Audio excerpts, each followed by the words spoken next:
We talking about practice. Not a game. We talking about practice.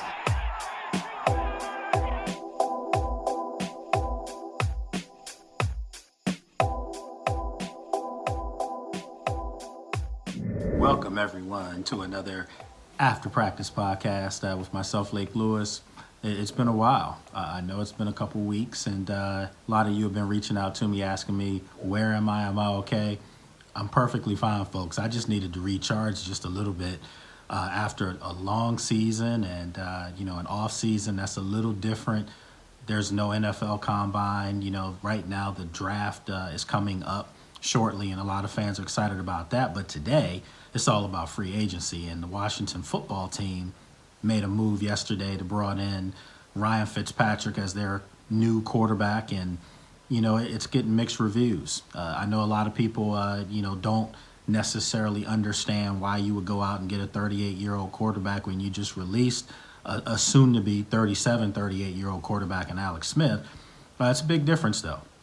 Although Alex Smith was a winning quarterback, and last year he posted a 5-1 record when he started, he was injury riddled. Unfortunately, he had the catastrophic leg injury that he did overcome and come back and get on the field.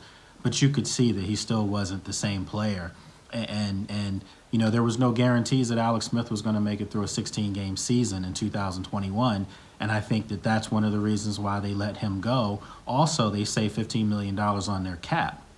So you can go out and potentially get yourself a free agent quarterback, which they did in Ryan Fitzpatrick. And I have to let everybody know, Ryan Fitzpatrick has had some success in the NFL. This is a guy that's been in the league for a long, long time. I think, 15 years. So this is a guy that's had some success. No, he's never won the big one. He's never won the Super Bowl. He's never taken a team deep into the playoffs. And, he's been known to also have some costly turnovers in games. But he's also a guy that's also produced some magical football games too, hence Fitzmagic. That's a nickname that we're going to have to become accustomed to here in this market. I think it's a good signing for them. I do. I'm a big Taylor Heineke fan. I think Kyle Allen can do some things as well. So I think that they feel comfortable with those two pairing up with Ryan Fitzpatrick.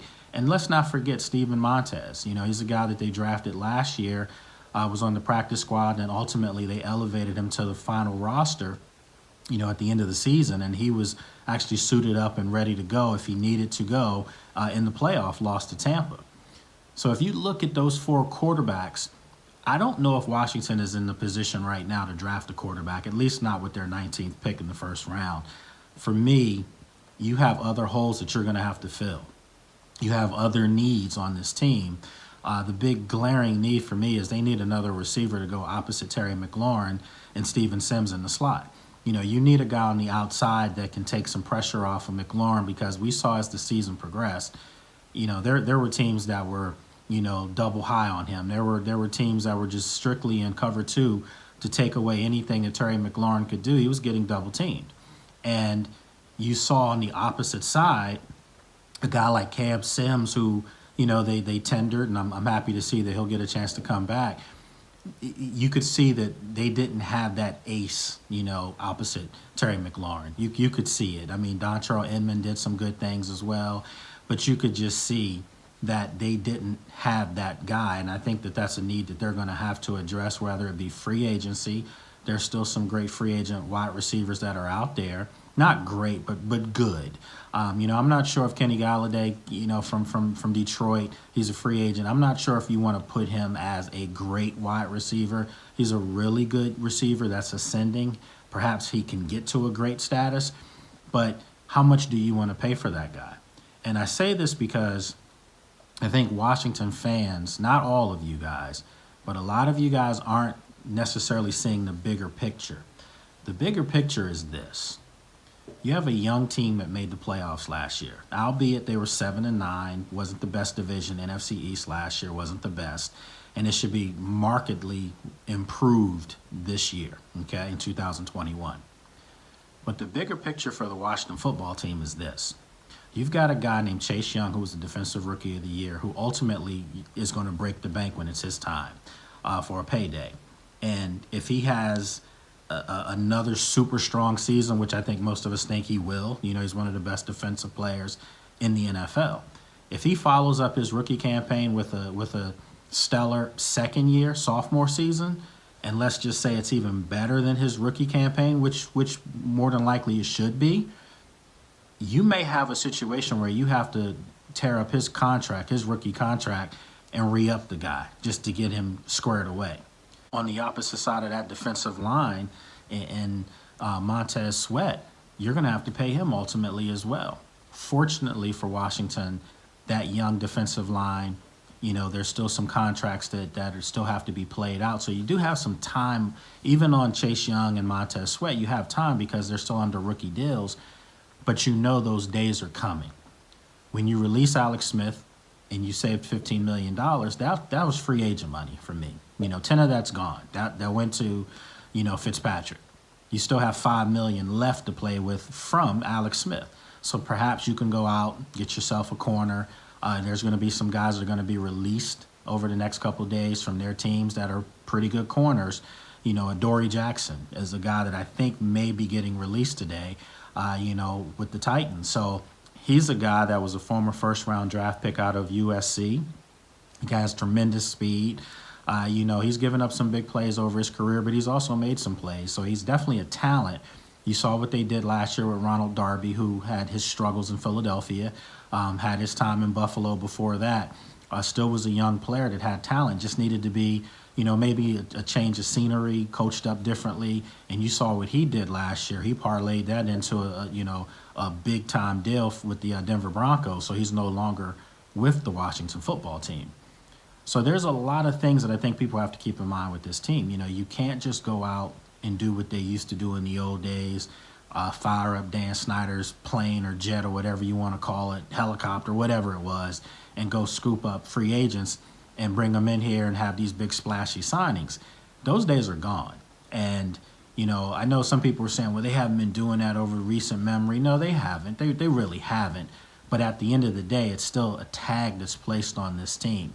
A lot of people still look to the East Coast when free agency starts to see what are the Washington football team going to do? What are they going to do? They've been laying low, standing down, and they're not going crazy. Last year they did the same thing. They didn't go out and make splashy signings. They brought in some guys that had even myself, some of us scratching our head. What do they see in these guys? These guys are just, to fill the roster out. Well, no. They brought in guys last year and came out with 4 or 5 starters from their free agent class last year. That's what you want. That's what free agency is about. It's about, maximum production as far as what you can get from those players. And these are guys that play heavily into their future as well. The Logan Thomases of the world. They had an offensive lineman or two that they brought in that started. They did some things. Ronald Darby, we talked about him. Kendall Fuller, they brought him back. So that's what you want from your free agents. You want your free agents to come in here, challenge for starting jobs, foster more competition across the roster. And that's exactly what this, team's management is trying to produce this year. They haven't gone out and made a lot of signings. It's just been Fitzpatrick so far.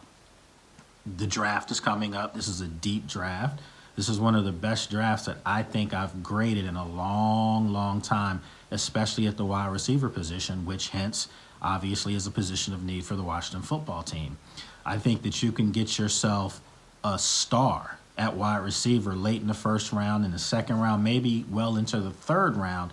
It's that deep at that position. There are guys that are across the board that very well could be first rounders, but they won't be because of just the sheer numbers that are going against them.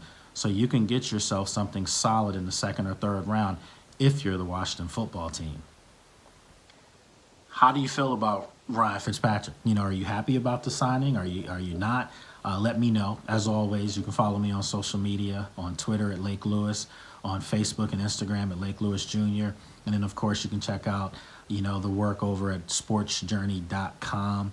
We've got some great contributors doing some great things, covering the Capitals, the Wizards, the Mystics, obviously Washington football. So, check us out at sportsjourney.com. And then, of course, this podcast, the After Practice podcast with Lake Lewis, you can catch it on pretty much any major podcast subscriber, Apple, Spotify, iHeartRadio, to name a few. So as always, folks, this is what we do. We chat it up, we talk. Let me know your thoughts on Fitzpatrick. Do you feel like you're going to get a guy that can lead this team to the playoffs, back to the playoffs, or do you feel like it was just a bad signing? Me personally, my thoughts on this is I think it's a really good signing. I think if you look at this team from last year, they were, they were, maybe 2 or 3 wins that they probably should have grabbed along the way.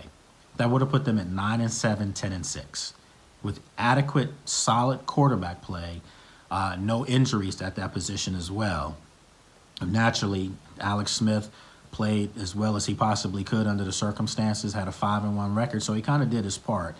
But you could see that, he was a shell of himself at the end where he just couldn't push off his leg, make throws down the field, and he was just a sitting duck in the pocket. Dwayne Haskins, we know how that unfolded. He did not play well at all. They kind of set them back at that position because he was naturally a first-round draft pick who most people thought was going to be the cornerstone franchise player that they had sought for so long. Didn't happen. Kyle Allen came in. He played okay in the time that he was in the game against the Rams, and he gets injured. So, they just didn't have any stability at that position last year, but yet they still won 7 games, probably should have reeled off 9 or 10 wins. Does Ryan Fitzpatrick give you 2 to 3 more wins this year with solid play? I'm going to say yes, he does, because the weapons around him will be a year better. The Antonio Gibsons of the world, Terry McLaurin, another year. Logan Thomas, another be a second year with Washington coming up. So you have some of these guys that are now, inundated in the offense, and they should be ready to go even further now. You get yourself a quarterback that doesn't mind taking chances down the field, something that this offense lacked. The irony is you saw what the offense kind of could do in the playoff loss against the Buccaneers.